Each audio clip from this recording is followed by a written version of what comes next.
Good afternoon, ladies and gentlemen. It's wonderful to see such a nice, full auditorium. I'm Ken Goldstein. I'm chairman of the Brookline Board of Selectmen and also chairman of the MLK Celebration Committee. And I want to welcome everyone, and I mean everyone, to the town of Brookline's annual celebration of the life and legacy of Dr. Martin Luther King. I hope you've been looking at the historical timeline that has been running on the screen behind me.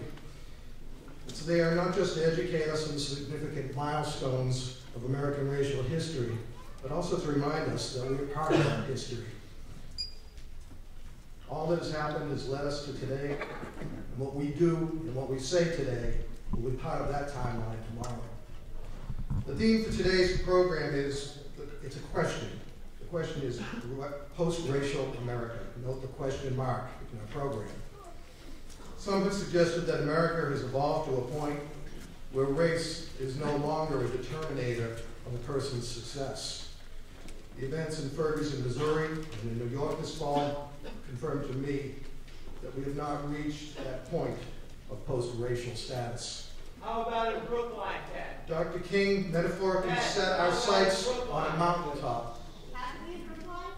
Please, let's maintain the dignity of the event. Okay, this is not a public forum. There will be public forums, and that's the good news. And save your questions and remarks for them. Thank you. Dr. King metaphorically set our sights on a mountaintop.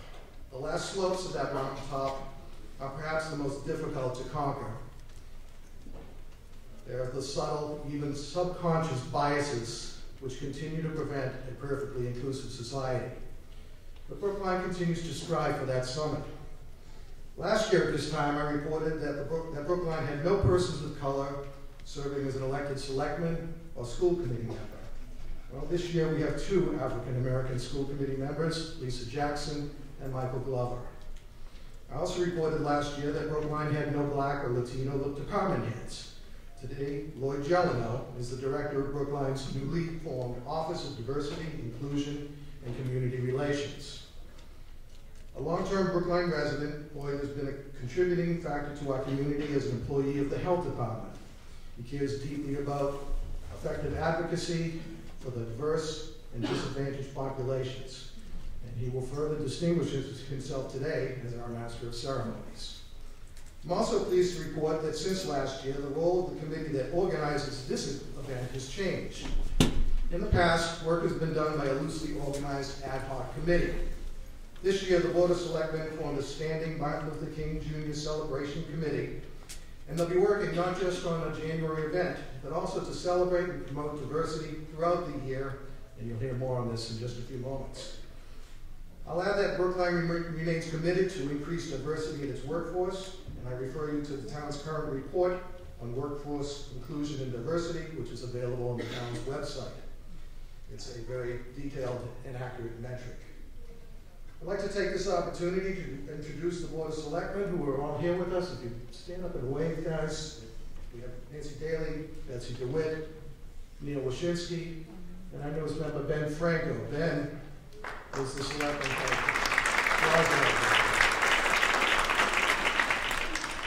Ben is the Selectman who's been appointed to represent the Board of Selectmen on the newly formed Committee for Diversity, Inclusion, and Community Relations.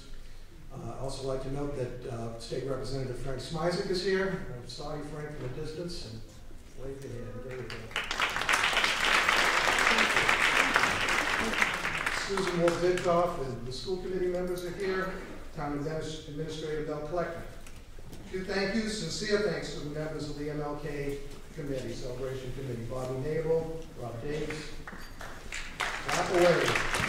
Betsy Short-Gross, Annette Glover, Ann Kaminsky, Joanna Baker, Malcolm Cawthorn, and our dedicated staff liaison, Rebecca Joachim.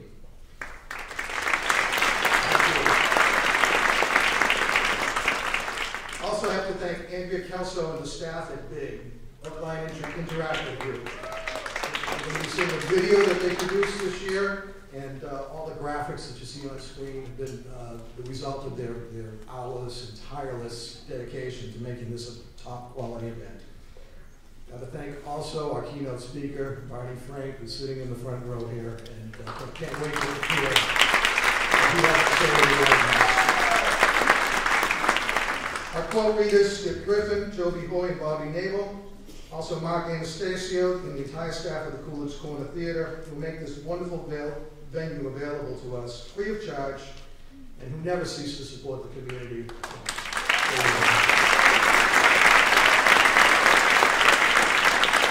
We have 3 wonderful high school a cappella groups, Pitch Perfect, Notify, and the Testosterons, who will inspire as well as entertain us. Tim Sullivan, the town printer, printed the program and the handouts. By the way, on the subject of the handouts, make sure everybody knows this is the take home. This is educational material. Bring it home, read it, discuss it with your family. People work very hard to select the right pieces for that. Kristen Leader is the individual who designs our flyers and our programs and our posters. And on the subject of posters, thank you to all the merchants who post the posters in their shop windows, and to Joby Hoy Associates for donating banner space in the Brookline tab. Almost at the end, guys. Finally, thanks to all of you for your presence here today, and for realizing that MLK Day is not just a day off from work, but a time to reflect on the promise. And with that, would our a cappella group lead us in the singing of Lift Every Voice and Sing, the unofficial African-American national anthem. The words are in your program. A cappella groups.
Super Bowl, and I'm looking forward to another win.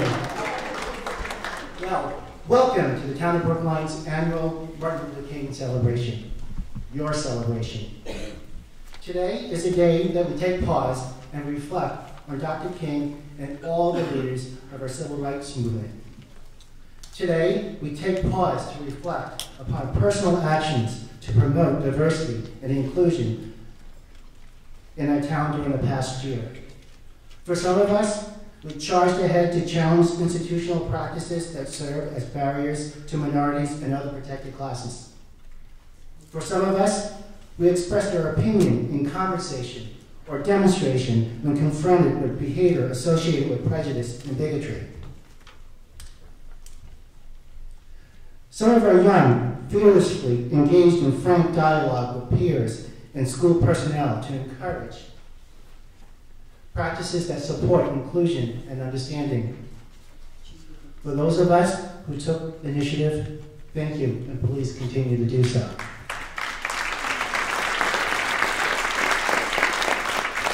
For those of us who have yet to contribute, there's still time and still much more work that needs to be done. There are some questions I continually ask myself. How do we know when we have arrived at our destination? What exactly is our destination? Is our destination to be colorblind or race blind? What would that look like or feel like?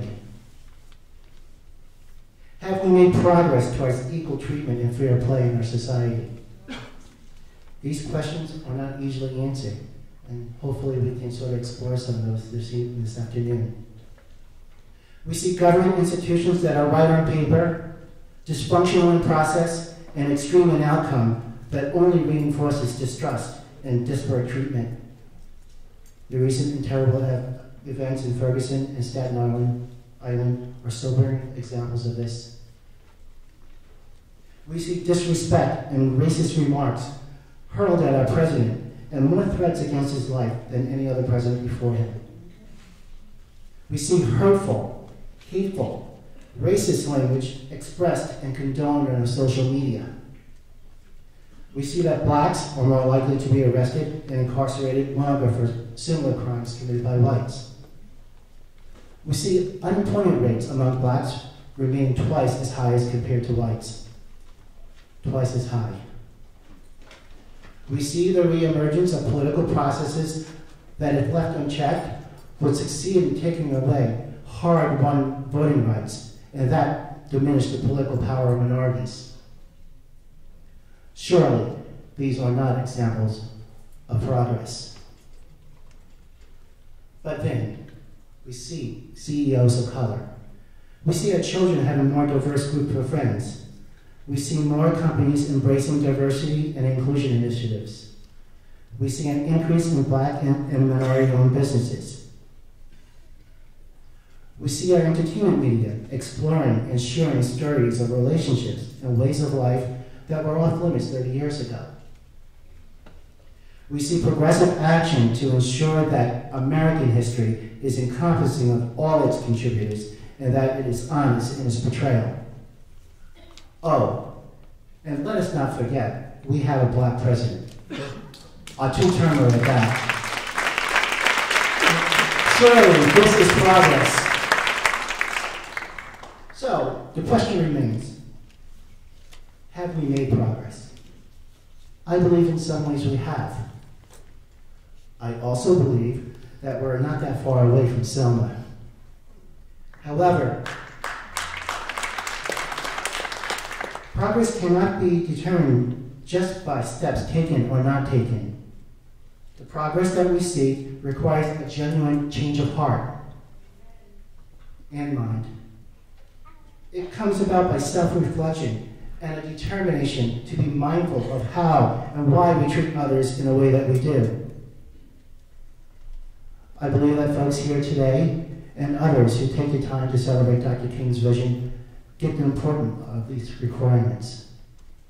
We know laws and social policy can only do so much. We know that the greater work is beyond their scope and reach. We know they only teach us the steps, but do not show us how to dance. As we begin our celebration this afternoon, I would ask that we continue to protest when injustices are suffered and to be supportive of any reasonable effort to move us forward.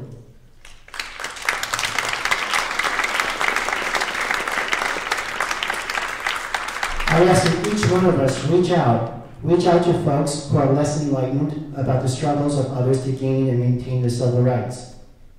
Lastly, I would ask that we all take the time to examine our own lives and see how well our values match our lifestyle and behavior. How do we know when we have arrived? I don't have the answer. The fact of the matter is, no one has ever been where we want to go.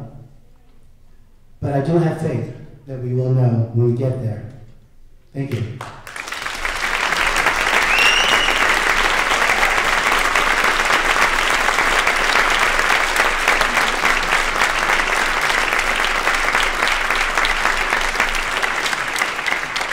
At this time, please give a warm welcome to our first high school a cappella group, Perfect Pitch, as they sing A Change Is Gonna Come by Sam Cooke and Wayfaring Stranger, artist unknown.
stranger, traveling through this world alone.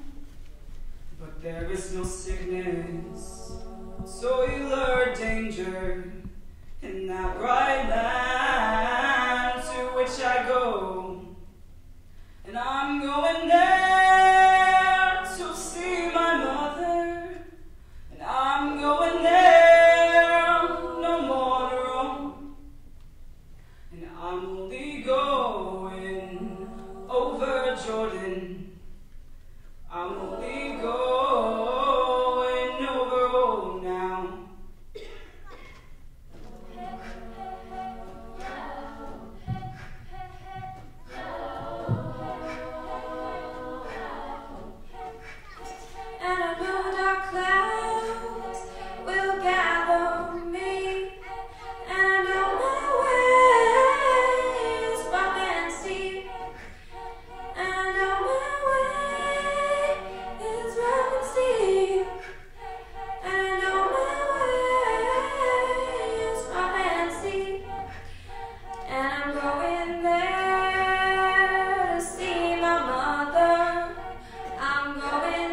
only going over Jordan. I'm only going over home. I am a poor, wayfaring stranger, traveling through this world alone. And there is no sickness, toil, or danger in that bright land to which I go. And I'm going there to see my mother. I'm going there no more to roam. I'm only going over Jordan. I'm only going over home. I'm going there to see my mother. I'm going there no more to roam. I'm only going over Jordan. I'm only going over home.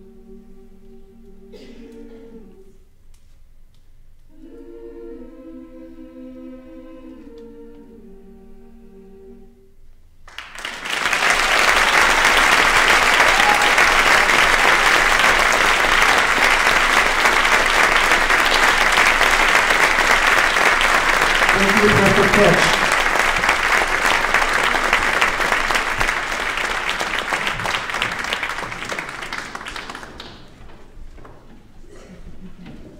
We know Dr. King's work included opening up facets of American life that were off limits to blacks and other minorities, and which prevented these groups from acquiring a higher quality of life. Throughout the rest of this program, we'll have speakers recite quotes from various civil rights leaders, past and present. I would ask that after each reading that we raise our hand and affirm the importance of the readings and the need to continue our own efforts in these areas. I will ask 3 questions and ask the audience to respond by raising a hand and saying, yes it is, yes we can, yes I can. And just to test it out, let's just do this once. Let's raise our hands. Come on everybody, here we go. Yes it is. Yes it is. Yes we can. Yes we can. Yes I can. Yes I can. Excellent, thank you. In the 1970s, blacks earned 58 cents for every dollar whites earned. As 2011, the ratio was 63 cents for every dollar. As I mentioned in your opening remarks, the black unemployment rate today is twice that of whites, the same rate as it was in 1963.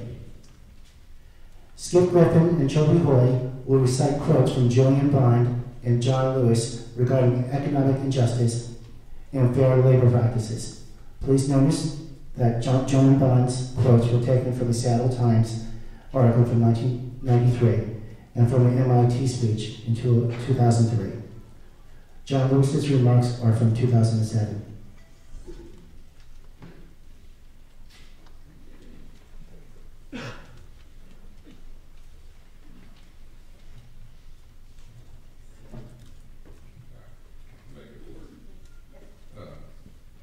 These remarks are from Julian Bond. But first I want to say I grew up in the civil rights movement, and it's nice to hear young people sharing the songs. Without the songs, there probably wouldn't have been a movement. And I think it's really important that we learn to pass those songs on, and that we teach them to not just to everyone. And I think it's important as we go forward in the town of Brookline. I know there'll be a ceremony. My wife asked me to make a commercial for Roland Hayes, a Brookline resident who carried some of these songs all across the world. So this first reading is are quotes from Julian Bond. Today, most school children know King fought for integration in Montgomery and spoke in Washington of his dream. They do not know that until his life's end, he fought against racism that survived the laws of the movement won, and for economic justice. King said, there must be a better distribution of wealth. We can't have a system where some of the people live in superfluous, inordinate wealth while others live in abject, deadening poverty. But the war on poverty has been replaced by a war on the poor, supporting tax cuts for the wealthy while dozens of programs aimed at helping the disenfranchised are defunded. The current problems are caused not only by those opposed to political and economic equity for blacks, but by the complacency of people who believe the civil rights movement ended with Martin Luther King. If today we honor Dr. King only because his memory summons the stoic who faced injury and death before howling mobs, but not the King who was a critic of capitalism, we remember and celebrate half a man. We have realized only half of his dream.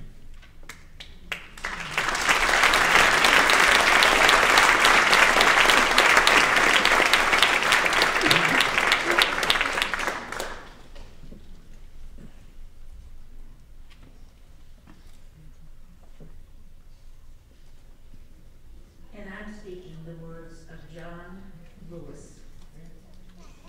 Dr. King fought to build a nation in which working people have an equal voice at the negotiating table.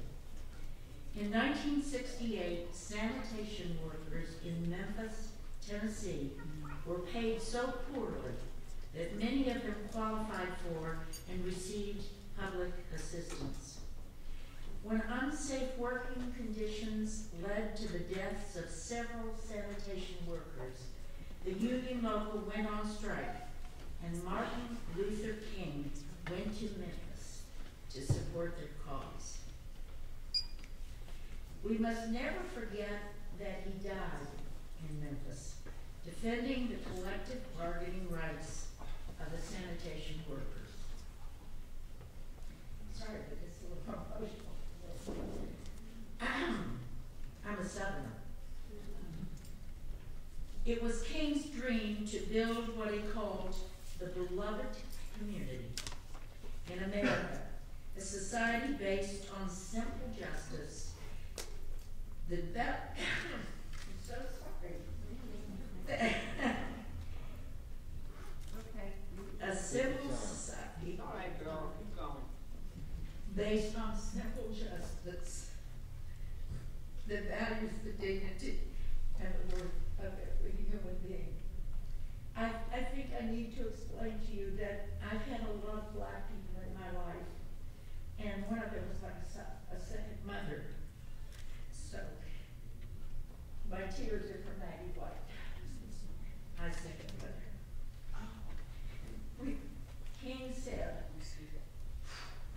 we've come a long way, but we still have a long distance to go.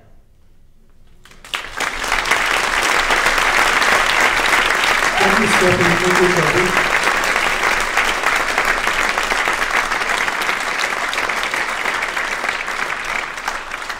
So here's my question. Are economic equality and fair labor practices important? If it is, say yes it is. Yes, it is. Can we do something to make it happen? Yes, we can. What can you do? Well, actually, good. I'm glad you can. I messed up the question.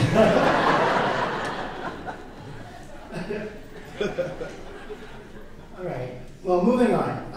Fair and affordable housing remains a struggle for the majority of black Americans. In fact, when it comes to home ownership, less than half of the black population own their own homes, while 75% of whites have home ownership. Skip Griffin will recite 2 quotes from Dr. King regarding the quality of life and housing inequalities from the Christian Century from 1960. When the Constitution was written, it declared that the Negro was 3/5 of a person. Today, another formula seems to declare that he is to be considered 50% of a person. Of the good things in life, the Negro has approximately one-half those of whites. Thus, Negroes have half the incomes of whites, and half of all Negroes live in substandard housing. Of the negative experiences of life, the Negro has a double share. There are twice as many unemployed, and the rate of infant mortality among Negroes is double that of whites. The gospel at its best deals with the whole man, not only his soul, but his body, not only his spiritual well-being, but his material well-being. A religion that professes to be concerned about the souls of men and is not concerned with the slums that damn them, the economic conditions that strangle them, and the social conditions that cripple them, is spiritually moral. Thank you, sir.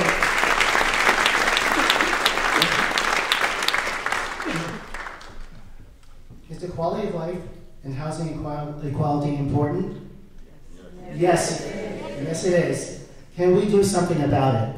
Yes, we can. Can I do something about it? Yes, I can. Yes. So let's get the job done, shall we? Yes.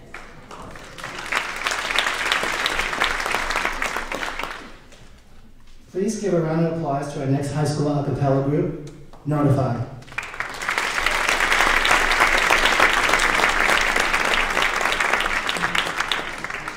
They will be singing Elah's Song by Bernie Johnson Reagan and Blackbird by Paul McCartney.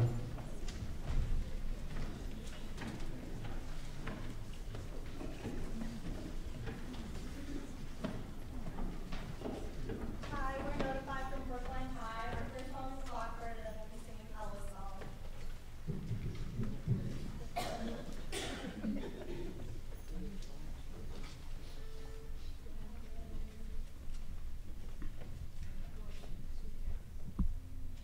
Blackbird singing in the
Our keynote speaker has been long active in pursuing equal rights and fair treatment for all. During its 60s, he openly challenged Jim Crow laws by using water fountains that were designated colored only. He participated in the Freedom Summer campaign that attempted to get blacks in Mississippi to register to vote in 1964. That 10-week campaign led to the groundwork of the 1965 Voting Rights Act. Prior to serving in Congress, he spent 8 years as a state representative in Massachusetts. A year before that, as the chief of staff to Congressman Michael Harrington, and 3 years as chief assistant to Major Kevin White of Boston. From 2007 to 2011, he was the chairman of the House Financial Services Committee. In 1987, he became the first member of Congress voluntarily to acknowledge that he was gay, and in 2012, became the first member of Congress to marry his same-sex partner, James Riddick. In addition to his work on financial reform, he concentrated his efforts in Congress trying to increase the supply of rental housing for low-income people, in opposition to discrimination based on sexual orientation, among other civil rights issues. He has taught at Harvard, Boston University, University of Massachusetts, both the Boston and Dartmouth campuses, and is a contributor to NBC News. He retired in January 2013 after 32 years in the House of Representatives. Please give a round of applause to our former U.S. President. Representative Honorable Barney Frank.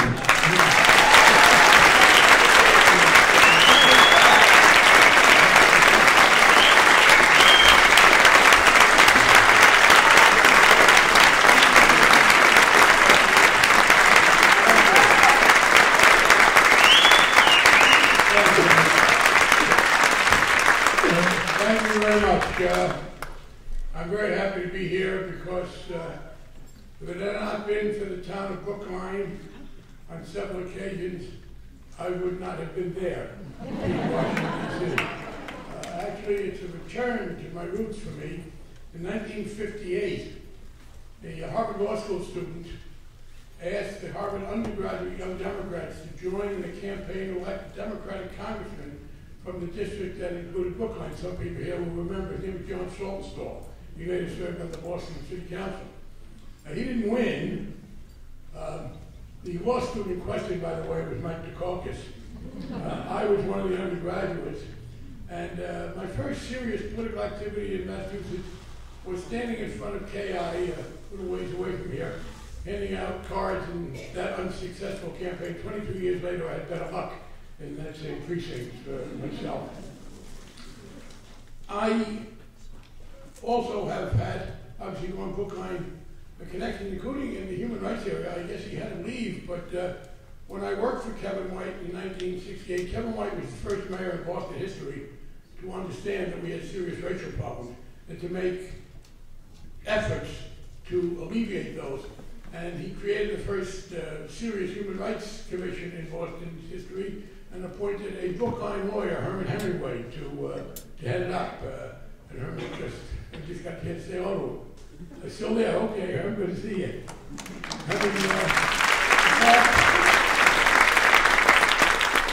One of the most effective voices for equality and fairness and for civil liberties in the Congress today is Congressman Bobby Scott in Virginia. And when I first met my colleague Bobby Scott, he said, "You don't remember me, but when I was a law student at BC, Herman Hemingway put me to work the night Dr. King was killed in trying to deal with the problems in the city." So Herman, remember, he lives on in Washington. I was glad to hear this discussion, and I want to pick up. I do have to say this. I mentioned Bobby Scott. He's one of the fiercest defenders of absolute untrammeled freedom of speech I've ever met, and I generally join him. I do not support any restrictions on speech, and we ought to remember, you do not really believe in free speech until you have defended the right of a very obnoxious jerk to say hateful things. It's easy to be for free speech when you agree with people. But if I was allowed to ban things, one of the things I would ban the use of metaphors in the discussion of public policy. There was never a domino effect, and it caused great foreign policy problems. But I would pass a law that said that before you could speak about how wonderful Dr. Martin Luther King was, if you were in public office, we had to examine your voting record. And if you voted more than 50% of the time against the way he would have wanted you to, shut up. There's really too much hypocrisy on the subject.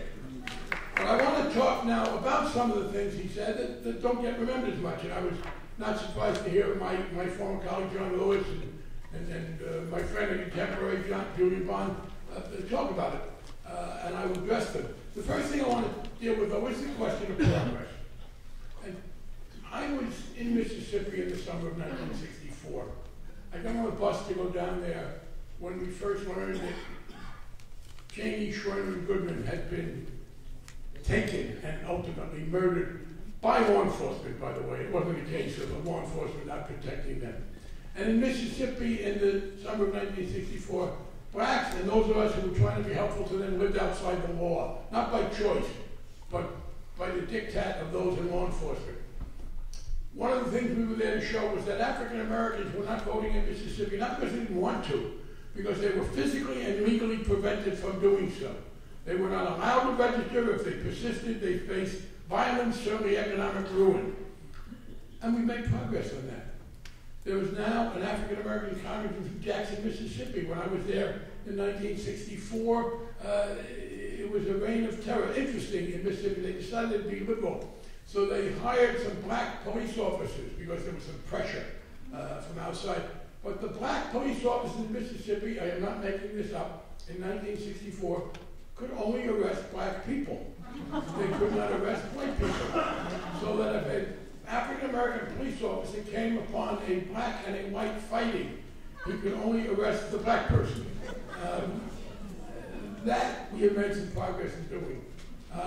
Earlier, in 1954, I have a memoir coming out, and I talk about one of the things that motivated me to go into politics. An incident in 1954, when I was 14, reading about a 14-year-old whose terribly mangled face you have seen up here, Emmett Till, a 14-year-old in 1954 from Chicago, who was beaten and strangled and drowned and maimed because he looked in the wrong way at a white woman. He was from Chicago. He didn't understand fully how tenuous the lives of African Americans were in that terrible society. No better than South Africa by any measure for blacks in Mississippi. So yes, we've made progress. We've made progress in a lot of ways.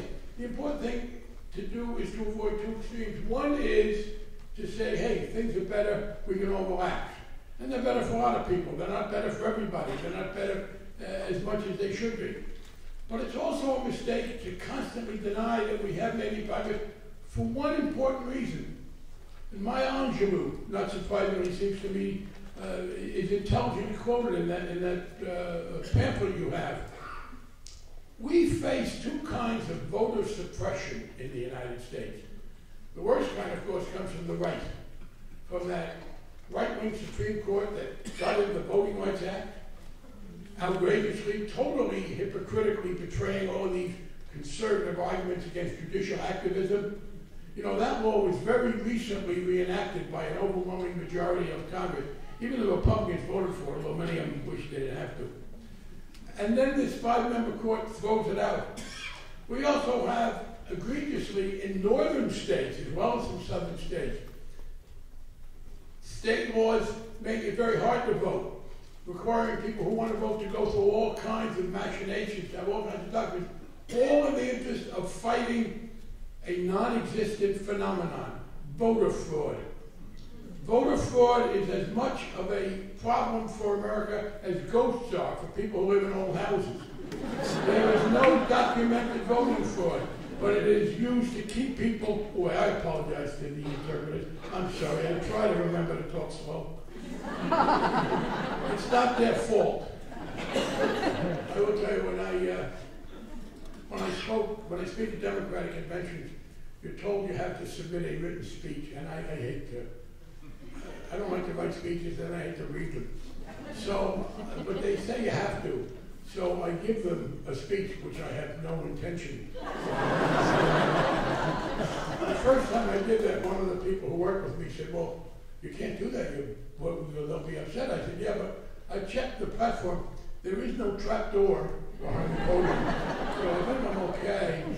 But what happens is that the poor man running the teleprompter gets this speech and tries to keep up with me. And pretty soon it's racing up and down, distracting everybody, and he shuts it off. And they're not, these are good people, they're not going to shut it off. Now here's the problem. We have voter suppression from the left as well. Not legal, not physical, but intellectual.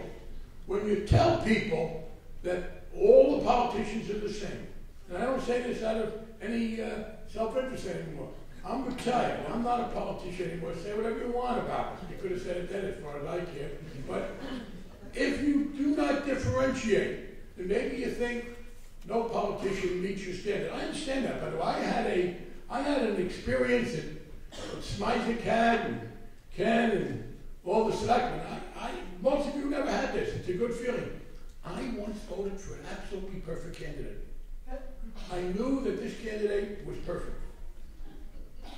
But I only got to vote for a perfect candidate once, because by the time I ran for re-election, I wasn't perfect anymore. You're on the job, you try to get something done, a little trade here, a little wiggle there, you do what you can. So I don't ask you to think that anybody's perfect. Only that they are good and better, and you have to make these choices. And if you do not differentiate, if you tell people, if you preach to them that none of them can be trusted, if you tell them, and I wish the Supreme Court hadn't made that outrageous decision allowing corporations to flood the zone with money. I wish the Koch brothers weren't given the mandate from this right-wing Supreme Court majority to distort our electoral process. But you know, I wish a lot of things. I wish I could eat more than I gain weight, to be honest. But if I act on my wishes when they're unrealistic, I get in trouble. The facts are the facts. Yes, money has too much influence, but it does not carry the day entirely unless we cooperate by not voting. I will tell you this, having been there. Votes do matter when they express themselves. So please don't tell people not to vote. Tell them that they should fight hard to put pressure on the people they vote for. People say, well, what's the point of voting? Now listen to me. I guarantee you, I've been there for 40 years in the State House and the Capitol. They do. They don't want you to know it sometimes. Oh, geez, I got a lot of letters about this. Oh, my people are upset about this. Keep up the pressure. Voting doesn't mean you think that the system is wonderful. It doesn't mean that you think things are good. As a matter of fact, only people who are perfectly satisfied with the status quo should not vote. The more unhappy you are, the more you want to get out there and try and change things. So, and the problem is when you deny progress all the time, you discourage people. You need to sort of hit a balance. You need to persuade people that there are things that need to be done, but you also have to persuade them that there's a chance of doing them. If they think there is never any chance of getting anything done, many people will just sit it out. The next point that I want to talk about is one that was touched on by John Lewis, not surprisingly.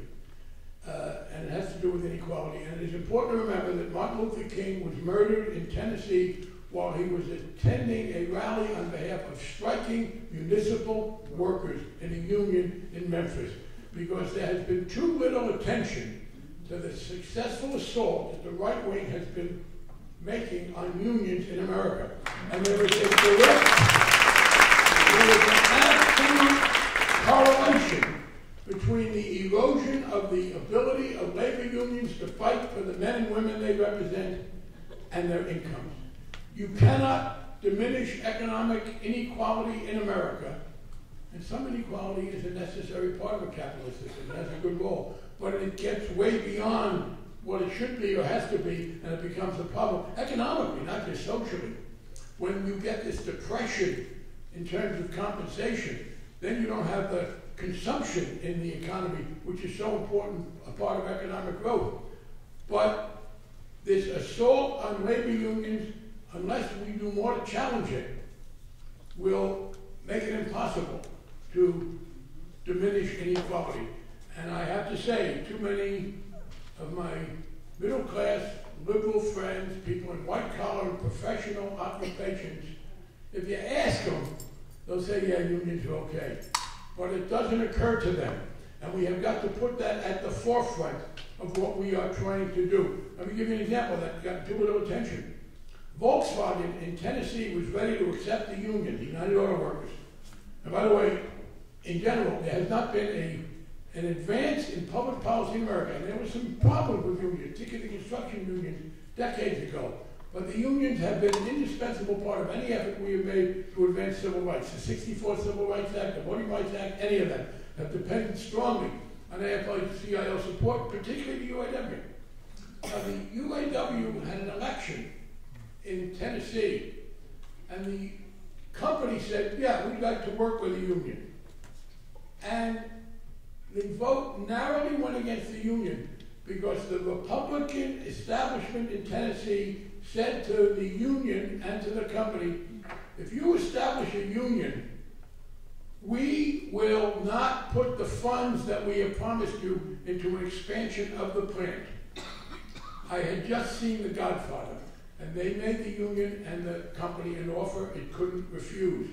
And what happened was a narrow number of the members voted no.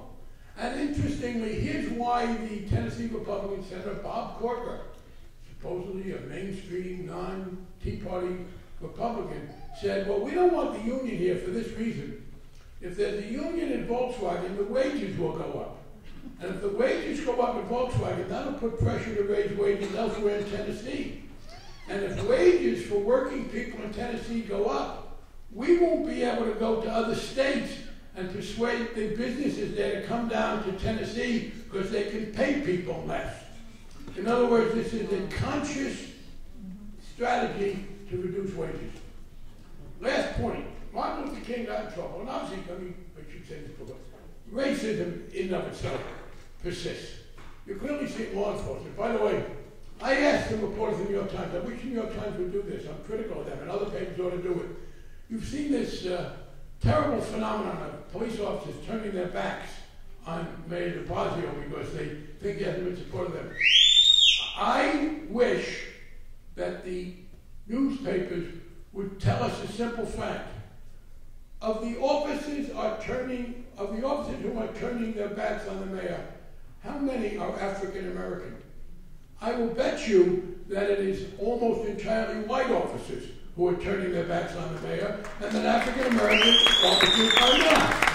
Now that's an important phenomenon that needs to be discussed, and it gets ignored.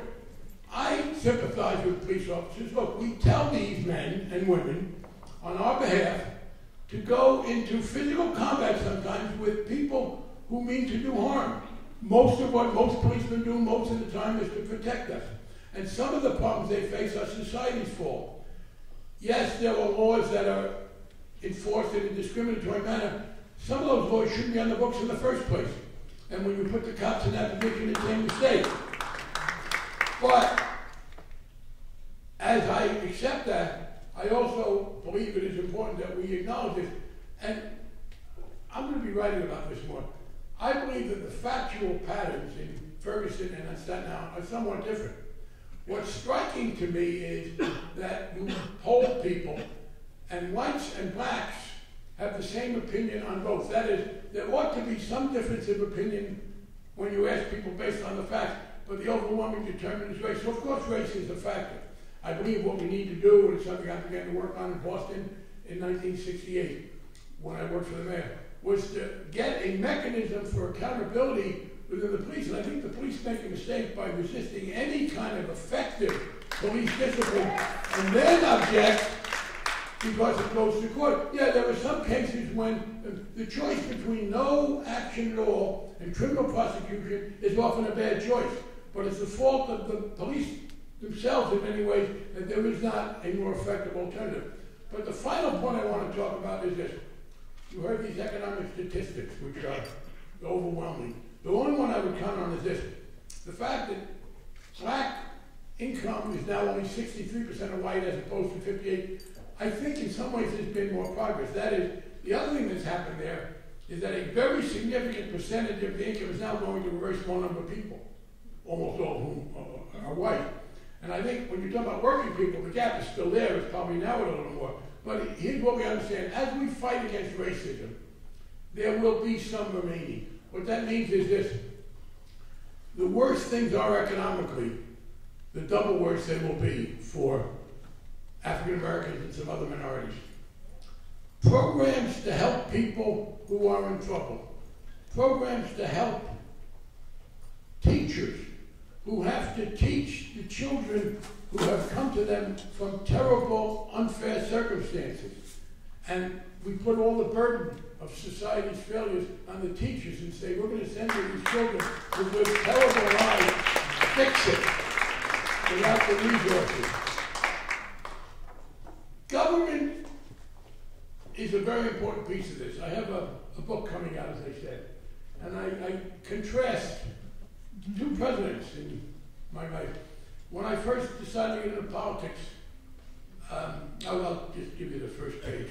A little bit. But when I was 14 and I decided I wanted to get into politics, partly because I was so outraged by what happened to Emmett Till, there were two factors that I had to take into account. I knew at 14 that I was gay, homosexual, we didn't call it. I also knew I wanted to be in politics.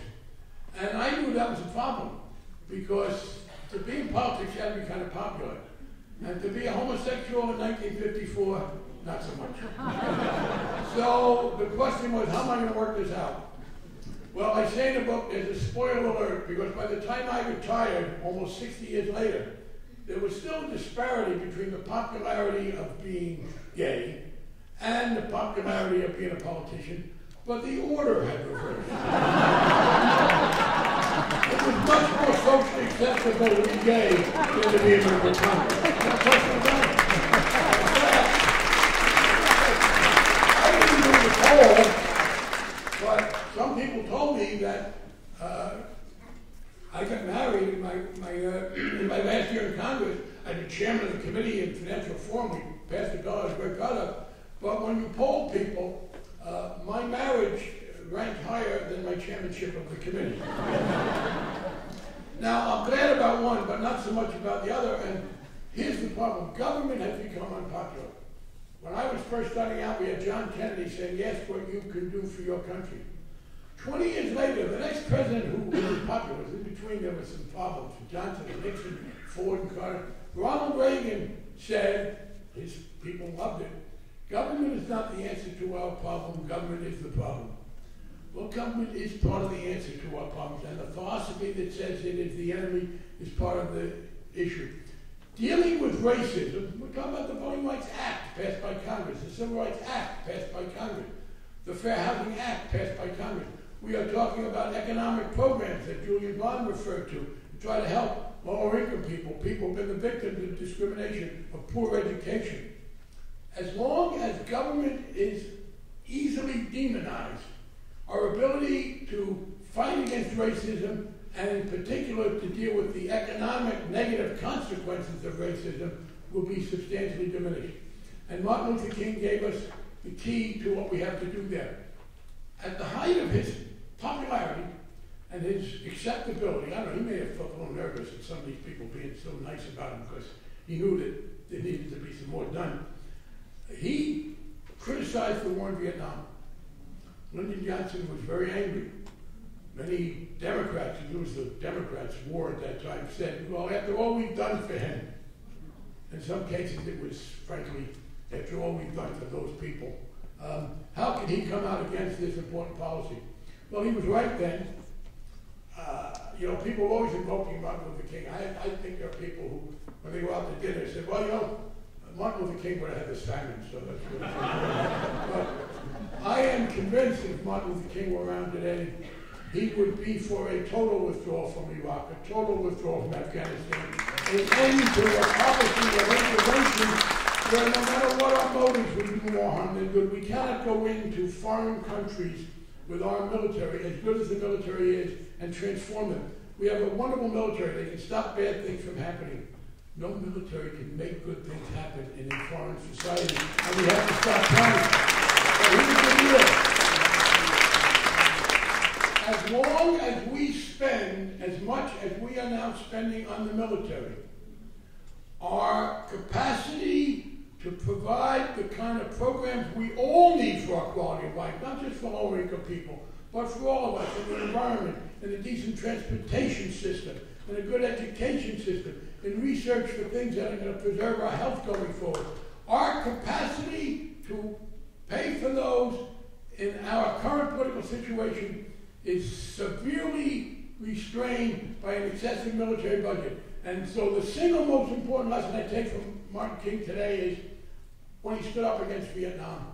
And the key to having the resources to deal with so many of these problems is to make a very substantial reduction in America's military budget. I want us to be the strongest nation in the world. That may sound a little xenophobic or something. I want America to be the strongest nation in the world because, as a factual matter, somebody has to be the strongest nation in the world. Now, as I look at the possible candidates, America wins. I would tell you, but if Denmark could be the strongest nation in the world, I would be very relaxed. But they're not the money. And the people who are, we're better than them. But we don't have to be 5 times as strong as everybody else. We have to go getting involved everywhere else. We can protect our security and do, in fact, much less harm, even if it's well-intentioned harm, by a substantial reduction in our military budget. We still have troops in Western Europe. It's time for us to declare an end to the Cold War 25 years after it ended and bring them home. It is time for us to stop these interventions. That does not automatically change it. But here's, I think, the problem. We run into, why is government unpopular? Partly government's unpopular because there are people who philosophically don't believe in it. But many of those who tell you they don't like government are working people, people who would benefit from programs, people who are ferocious devotees of Social Security and Medicare, the Department of Veterans Affairs, and public transportation. But they've somehow been persuaded that government is a bad thing, although they like these components. I think it's because government has so badly failed to deliver. It's a vicious cycle.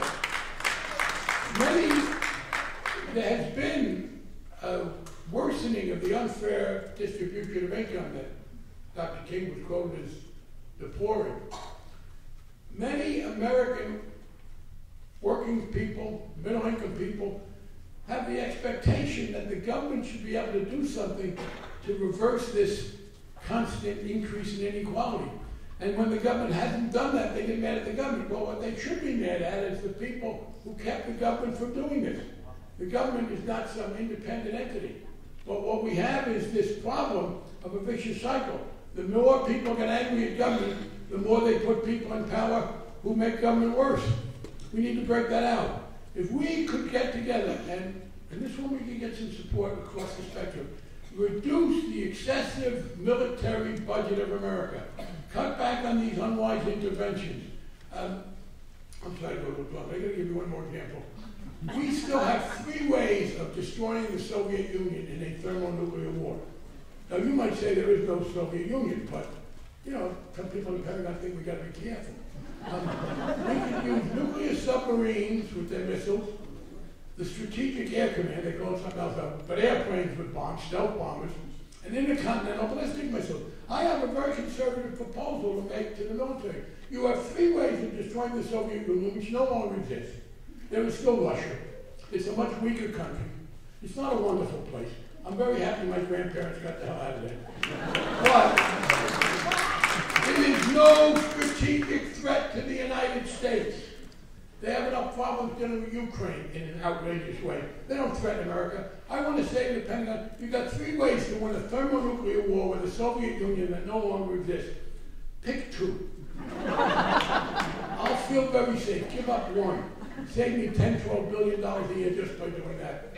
So, the lesson from Dr. King is this: yes, we will fight racism, but fighting racism in a society in which people are angry, in which the majority feel deprived, in which their incomes are eroding, in which they have trouble putting their kids through college, in which they worry about their own income security, in which they're worried about losing their own homes, so they're not going to be too concerned about extending home ownership to other people.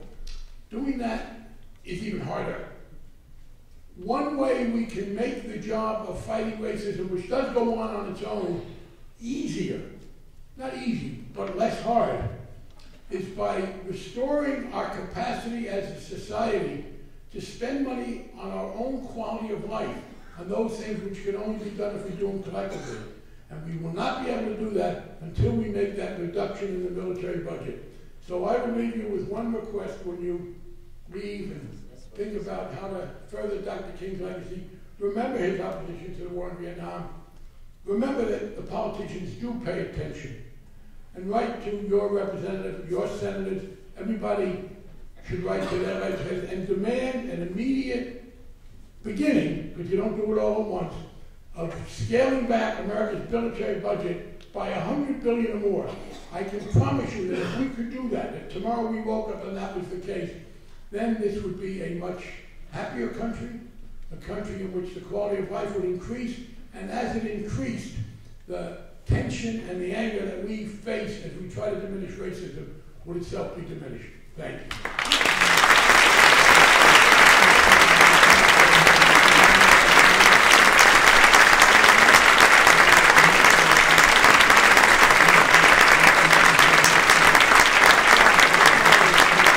Thank you, Representative Flynn. Please give a warm welcome to our third acapella group, the Fantastic Clowns, who will be singing "Listen to Live Mine" by Harold Dixon Wells and "Warriors in Love" by the Black Eyed Peas. In the spirit of Dr. Martin Luther King, I come before you as the only African-American female business in Brookline. I also served Brookline for 10 years as a school nurse. And I would like to say, the dream is alive. I just wish the dream would not be in black and white. I wish this American dream would be in color. And I am asking all of you who know that racism is alive and well, please stand up. All of you that know racism is alive and well, please stand up. Yes. All of you that know that insidious racism is indeed facilitated by organized government, please clap your hands. Can we get a louder clap than that, please?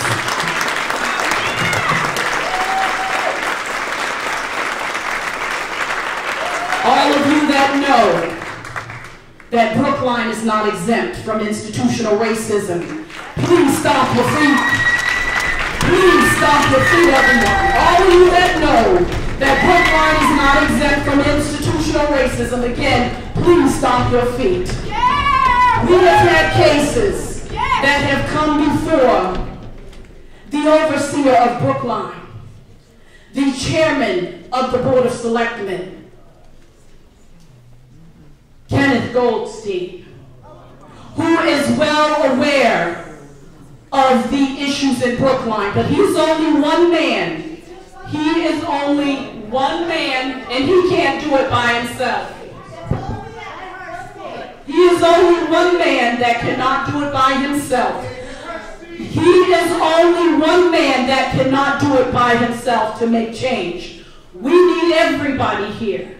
Those that do not speak up and speak out are just as guilty as the actual perpetrators. We ask that everybody come together. No, it is not. No, it is not a pretty thing. I have had issues with Brookline police profiling me. I have asked Brookline Police to keep a safe distance. It is my time in the spirit of Dr. Martin Luther King. It is my time. It is my time in the spirit of Dr. Reverend Martin Luther King. It is my time. You had time to speak to me. I've gone before the Board of Selectmen one-on-one. But I want to talk about a case now that is open. A case concerning Joe Alston. He's a black man, a firefighter that has served Brookline for 10 long, hard years. Anybody here, family of Joe Alston, please stand up. Is there anybody here that knows Joe Alston or his case? Please stand up. This man served 10 years and literally broke his back in the line of duty. Literally broke his back. He got calls from his colleagues wishing him well, but he got one special call from his supervisor. His supervisor was unaware that he was being recorded. And Mr. Goldstein is aware of this. He knows that this supervisor inadvertently left a message on his answer machine. He called Joe Alston an MFing, please kids, parents, cover your kids' ears if they can spell, an MFing NIGGR, okay? And he was subsequently promoted to captain. This is the place. This is Dr. Martin Luther King's celebration. If you have got to come before me and challenge that this is not the place. This is the place. Okay, my eyes have seen the glory. And on that note, we demand that Gerald Alston's money be started again. They took his money from him. He cannot afford life-saving medication. He cannot take care of his children now. We demand answers to these problems. You are insignificant. I ask in the spirit of Dr. Martin Luther King, let's get the spirit moving and have my friend here sing us some old Negro songs. Will you please, sir, join in? Please join in. They can harmonize with this man. In the spirit of Dr. King. Oh, amazing grace, how sweet. Come up here, please. The song that saved a wretch like me. I once was lost, but now. If you guys come on stage, please, I need your support. In the spirit of Dr. Martin Luther King, I need your support. Is anybody bold enough to come up?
But no one was aware that I'm a black human being with feelings. None of your officers were, sir. They threw guns on my son for no reason. Okay? None of your officers were aware. My poor son, you can ask Trophy Boy, got an unsung hero for 4 days after that. Nobody was aware.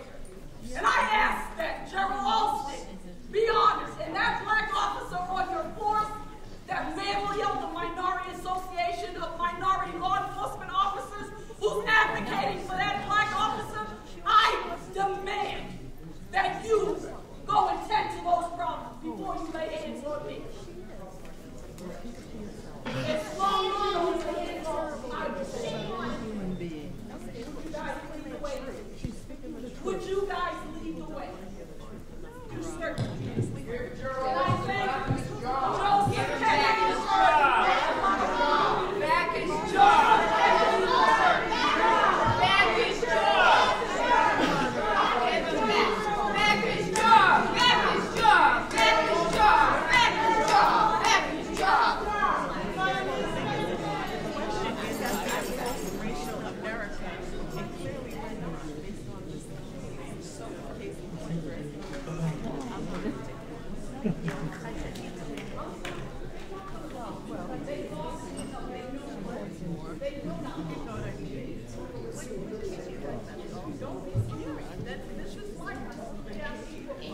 Okay, I'd like to introduce the Capasterons.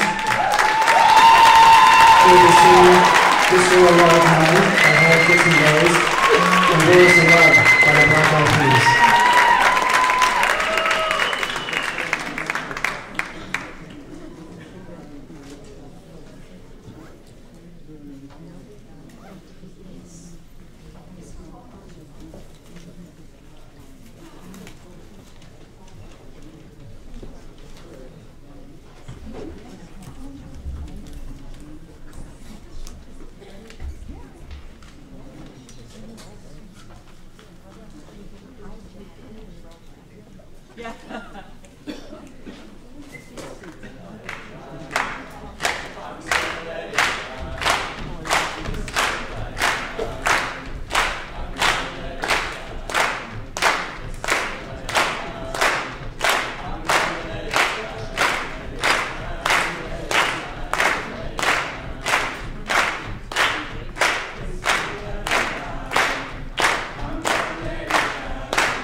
What's wrong with the world, mama? People living like they ain't got no mama. I think the whole world's addicted to the drama, only attracted to things that'll bring you trauma. Overseas, yeah, we try to stop terrorism, but we still got terrorists here living in the USA, the big CIA, Bloods and the Crips and the KKK. But if you only have love for your own race, then you only need space to discriminate. To discriminate only generates hate, and when you hate, then you're bound to get irate. Yeah, madness is what you demonstrate, and that's exactly how anger works and operates. And you gotta have love just to set it straight. Take control of your mind and meditate. Let your soul gravitate to the love.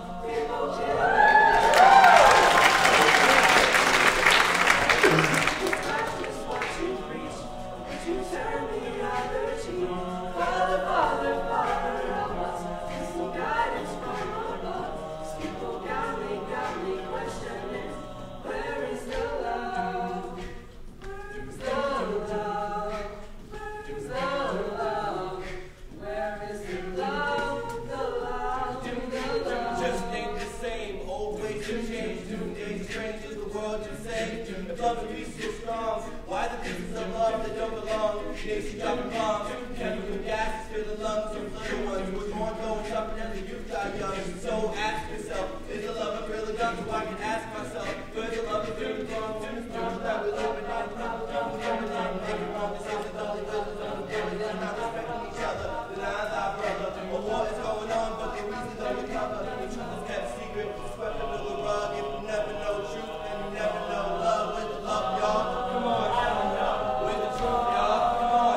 The Brookline population is becoming more diverse, and so are the thoughts and ideas about race and race relations.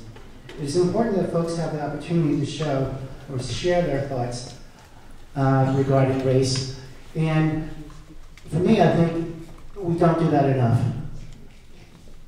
The following short film by the Brookline Interactive Group, BIG, features Brookline individuals sharing their thoughts and stories regarding race in Brookline. The film is entitled Conversation on Race in Brookline.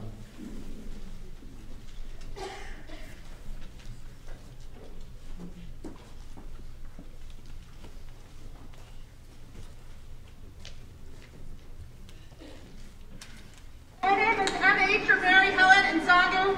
I am just a regular Brookline resident. There is no formal entity behind this thing. And a number of us came together and decided that as the world stands up to protest racism in American law enforcement, so too must Brookline. So today we're marching for racial justice in our own community. We're angry at the deaths of Michael Brown, Eric Garner, Tamir Wright, and the countless others who have died in the hands of police, and by the failure, we're also angry at the failure of our legal system to hold people accountable for their deaths.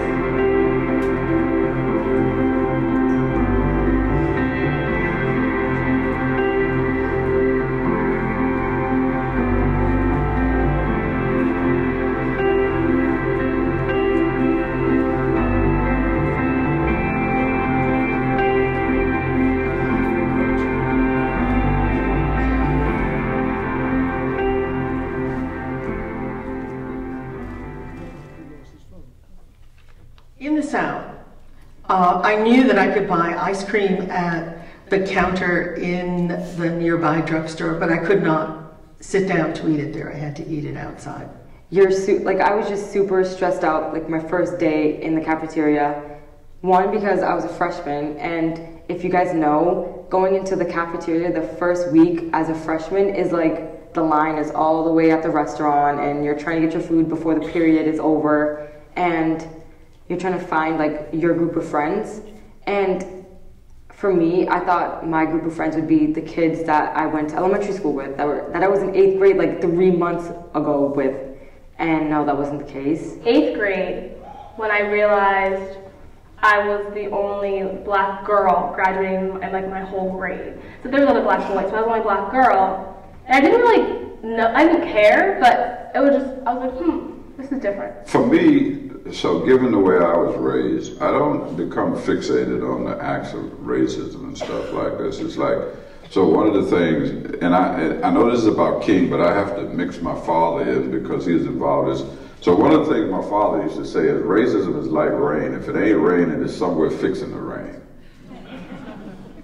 I don't think we're in post-racial America. I mean, I just think, take a look at what's happened in the last 6 months in the country. I think it hit a tipping point with what happened in Ferguson. I think that even though that was the tipping point, I think the flashpoint was, the police were part of the flashpoint. I also think it goes beyond the police departments, the policing as a whole.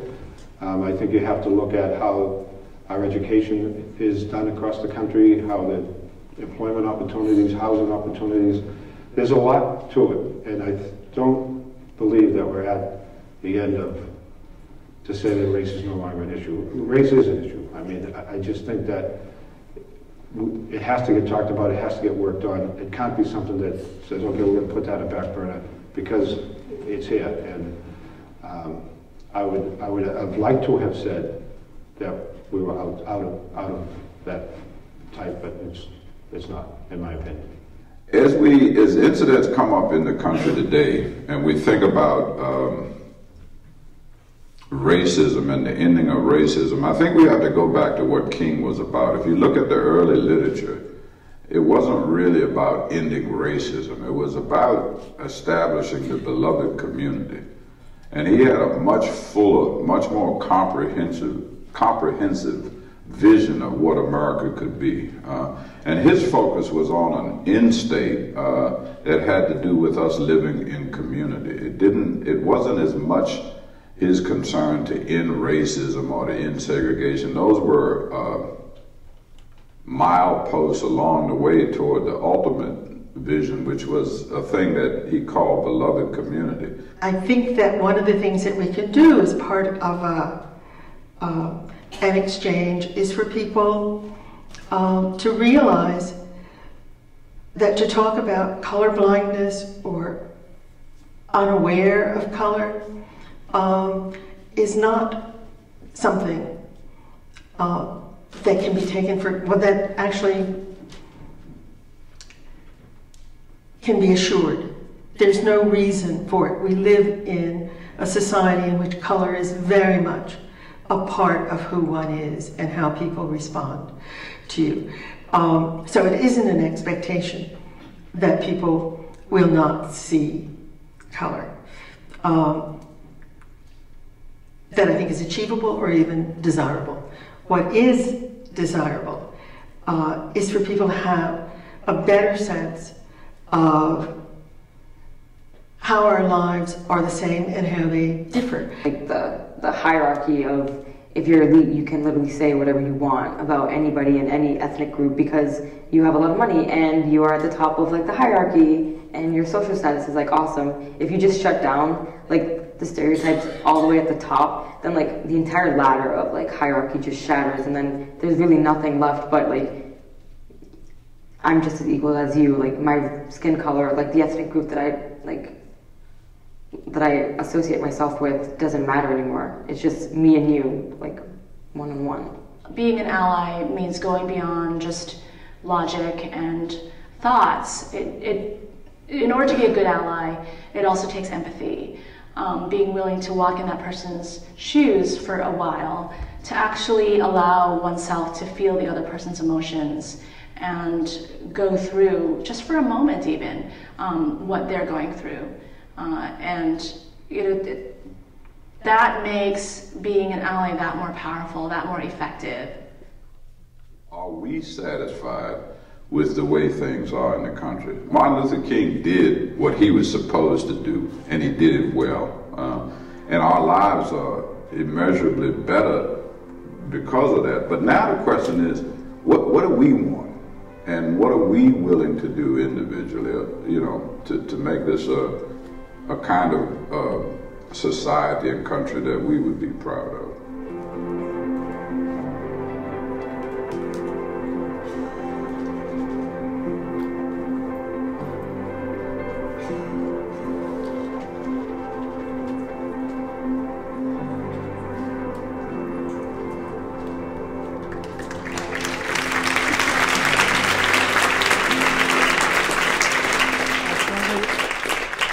Testing? Okay, it's on. I strongly urge people, if they're willing, to participate in this project. I think it's going to be a great piece of film. I'd like to thank you, all individuals who participated in the filming, and thank you to Brookline Interactive Group for putting all of it together. Today we touched upon key issues that we continue to face as we attempt to become a nation that lives up to our values: life, liberty, and a pursuit of happiness. Today we affirm our commitment to pursue the ideals set forth by Dr. King and others during the golden age of the civil rights movement. For those individuals and those currently engaged in the struggle for equality in the audience today, please stand to be recognized.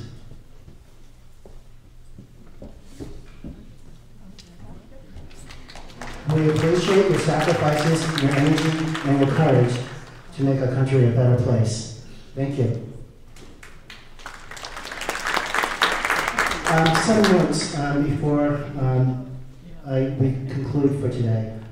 The first one is, someone mentioned it today about Rollin Hayes. We're actually having a concert on March 15th at 3 p.m. More information is available in your program, and you can see more information as we sort of will go forward with putting the production together. I was informed that actually our keynote speaker, Barney Frank, has a documentary that's going to be shown here on March 6th, so we look forward to seeing that.